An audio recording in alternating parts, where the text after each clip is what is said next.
Tres días antes de que privilegiados miembros del colectivo Con Mis Hijos No Te Metas lleguen inexplicablemente hasta la prohibida para toda protesta Plaza Bolívar, ubicada dentro de los recintos del Congreso, sin que a nadie de seguridad se le mueva un pelo.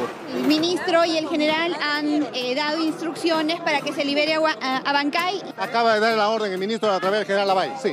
Está autorizado, yo no sé, la autorización la dio el Congreso, yo no soy parte del Consejo Directivo, pero lo que nunca esperaba la policía es esta acudida. Esto es un precedente, ahora van a querer hacer manifestaciones acá. ¿Qué quieres que te diga? Fue otro quien visitó el Parlamento.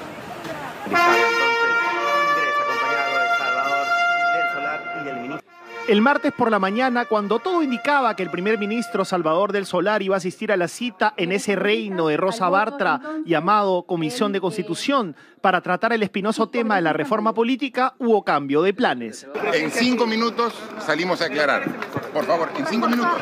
Sorprendiendo a todos, el presidente y el primer ministro acudieron al Congreso para dejar una carta en la que anunciaban su inasistencia a tal cita. No aceptaban el desaire de la comisión, la misma que el jueves pasado había archivado de manera exprés el proyecto del Ejecutivo que proponía que sea la Corte Suprema la que resuelva los casos de inmunidad parlamentaria. Señores congresistas que estén a favor de archivar este dictamen, sírvanse levantar la mano. Si es que quedamos algo el día miércoles, la semana pasada, y en menos de 24 horas, el primer proyecto se va al archivo sin discusión. Quedaron que iba a aprobarlo, quedaron que iba a aprobarse esta reforma. Esa es la posición. Muchas gracias. Gracias. Yo creo que es una propuesta importante. Puede uno estar de acuerdo o en desacuerdo. Lo que no se puede hacer es archivar una propuesta como esa y no presentar inmediatamente una propuesta. ¿Fue una afrenta eso?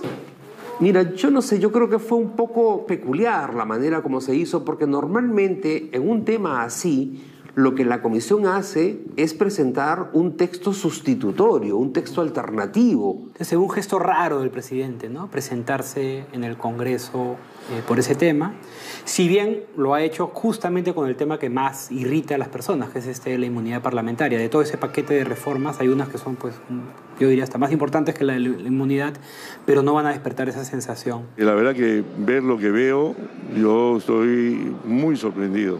Yo quisiera que el diálogo se retomara, seguir viendo los temas que han sido presentados por el presidente de la República y debatirlo, pero debatirlo democráticamente. Es una decisión innecesaria del presidente el haber ido a confrontar una vez más al Congreso.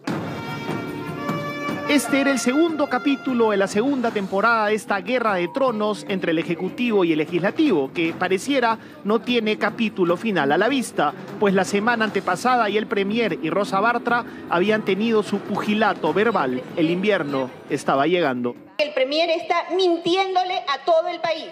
Trabajen en la dirección que los peruanos necesitamos. Está mintiendo o está mal informado. No en la dirección contraria. O el libreto que le han escrito ha cambiado de escritor. Ya estamos todos cansados de eso. Es una película que ya se ha visto varias veces, pero creo que en el momento en que se da y la forma que los antecedentes de esto, es una pelea que le van a poner las élites mucho dramatismo, pero no creo que el público acompañe a los peleadores, ¿no? En esta ocasión no creo que despierte grandes entusiasmos de esta pelea.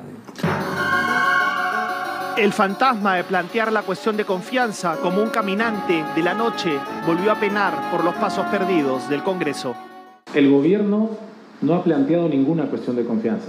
No estamos en pie de guerra. Y sin embargo, sí hay una cuestión de confianza sobre la mesa. Se trata simplemente de defender los fueros del Parlamento. No queremos más impunidad dentro del Congreso, no queremos más impunidad en la política. ¿Qué le diría usted a Salvador del Solar y al presidente Vizcarra? Aprovechemos el reportaje de Cuarto Poder para que lo escuchen. Yo decirles a los dos que nosotros estamos dispuestos al diálogo. No hay que romper el diálogo, estamos en democracia. Volvemos, yo creo, a invitar al señor presidente del Consejo de Ministros que venga acá a presentar todas las inquietudes que tiene con respecto a estos proyectos de ley que con todo derecho han presentado, y que tienen que ser vistos acá en el Congreso. Y hay la predisposición de verlo, pero queremos escuchar su palabra también. Legislativo y Ejecutivo están que se dan y se dan. Bueno, yo creo que tiene que haber un ánimo de consenso entre ambos. Las declaraciones del Premier el día de ayer en el sentido de que no va a plantear la cuestión de confianza ayudan en ese propósito. Lo que hubo fue un desconcierto inicial como consecuencia de la visita del presidente, que inclusive originó un rumor de pronunciamiento en horas de la noche, un mensaje a la nación en el cual podría anunciar una cuestión de confianza. Es por eso que los parlamentarios reaccionamos convocando a los voceros. Pero luego de lo declarado ayer por el Premier, yo creo que las aguas van a volver a su sitio. La sesión, la próxima semana vamos a sesionar todos los días en lo que se refiere a la Comisión de Constitución y yo creo que ahí podríamos tener ya productos que satisfagan ambas partes. Bueno, parece una guerra de cuchillos, como hemos dicho nosotros desde el Nuevo Perú, y el problema es que en el medio de esta guerra lo que hay es la población harta del Parlamento y también decepcionada porque hay cosas que el Ejecutivo no hace, ¿no? Yo también estoy del lado de las personas que consideran que las confrontaciones innecesarias no nos llevan a nada. Yo la verdad es que yo sí he visto acá una actitud de cambio respecto del Parlamento y invitaría a que esa actitud sea también reflejada en el Ejecutivo. Pero el viernes la hoy ministra de la Mujer, Gloria Montenegro, desde provincia y con humor aportó su cuota de pólvora. ¿Se debe cerrar el Congreso, ministra? Yo ya lo hubiese cerrado. Ministra, la acabamos de escuchar diciendo que si por usted fuera del Congreso, ¿qué pasó? Traduzco lo que quiere toda la ciudadanía. Sin embargo, como siempre se los he manifestado, respetaremos la Constitución, seguiremos pidiendo diálogo, mayor debate y llegar lo antes posible. ¿Pero le han llamado la atención o no? Yo espero que se entienda la posición y cada una de las declaraciones, y no solamente la parte aislada. Por mejor para el Perú, en 2 años que quedan, es que nos pongamos a trabajar de manera conjunta. Sin cerrar el Congreso. Sin cerrar el Congreso. Coincidencia rara, una hora después de la visita de Vizcarra al Parlamento, la congresista Aramayo presentó un proyecto de ley con precisiones a la no reelección presidencial. Busca que el mandatario en funciones no tenga ninguna posibilidad de sacarle la vuelta a la ley. No es un proyecto discordante, no es un proyecto que lo golpea, no es un proyecto que tenga un ánimo de confrontación. Porque si ya ejerció la presidencia, entonces lo lógico es que en el siguiente periodo no pueda reelegirse. Una ley directamente con nombre propio, ¿no? A Martín Vizcarra. La coyuntura se da para Martín Vizcarra, obviamente.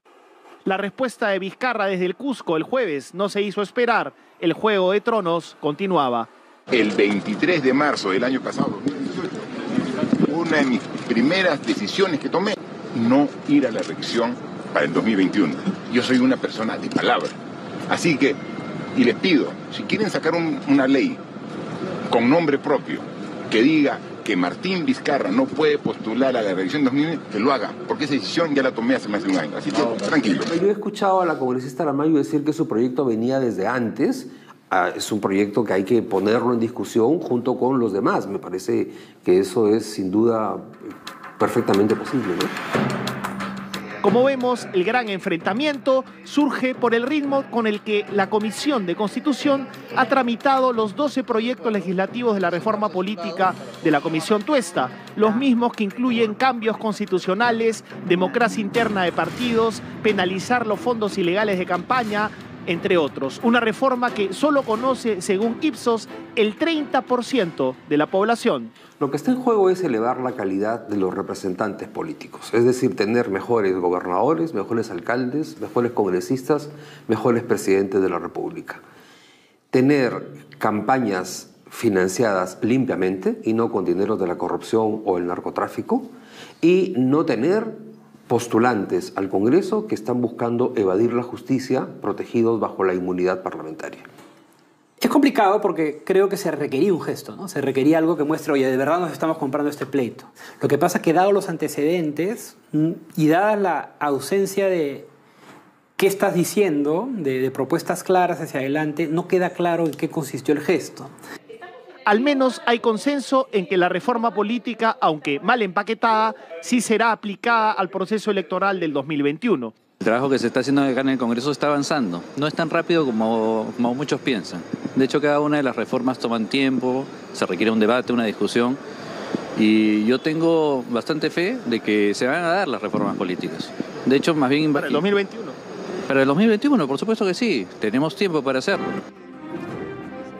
El Juego de Tronos está por momentos tan aburrido que hasta el príncipe trujillano Salaverry, presidente del Congreso, aparecía pontificando como un estadista en su propio camino a repetir el plato hacia la mesa directiva, cuya elección será en julio. Necesitamos un líder, un presidente que convenza, que una, no un presidente que amenace, que vaya a pechar a otra institución pública cuando las cosas no se dan. De esa manera solamente los dictadores logran que las cosas se hagan. En el Perú no tenemos dictadores. Si lo que el presidente está haciendo es preparando el terreno para un posible cierre del Congreso, que sea sincero y que lo diga. No tenemos miedo.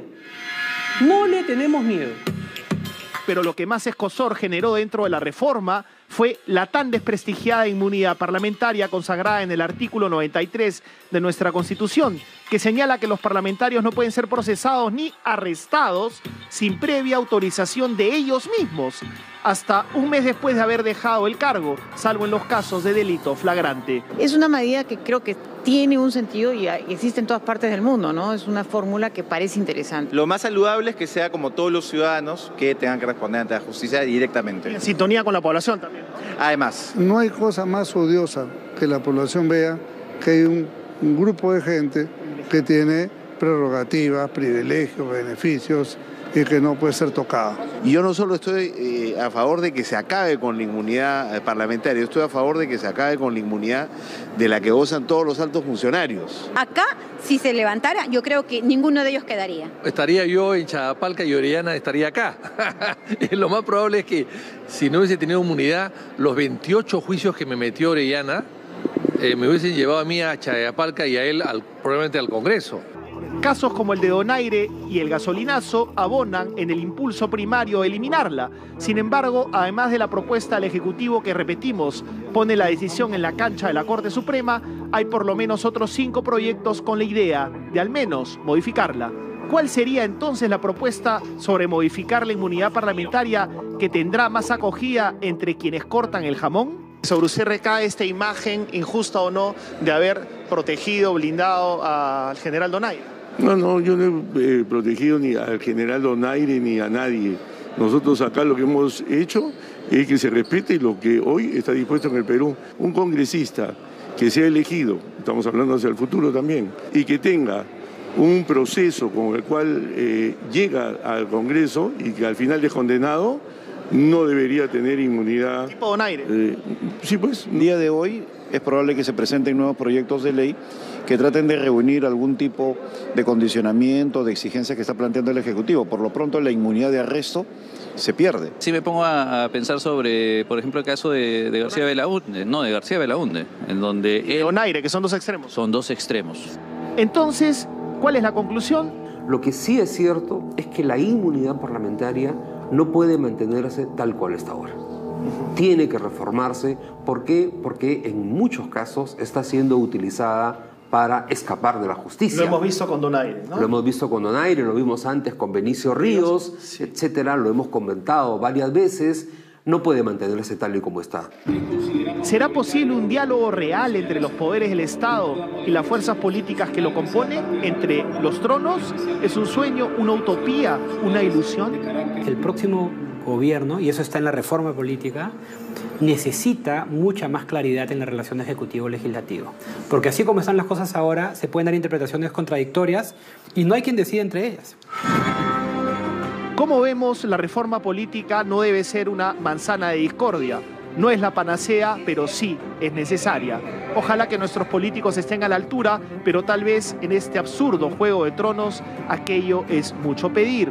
Por lo pronto, los únicos que tienen una llegada especial al Congreso, más aún que el propio Vizcarra, a su otrora inexpugnable Plaza Bolívar, son los audaces y privilegiados miembros del colectivo Con mis hijos no te metas. Pero ese es otro juego de tronos.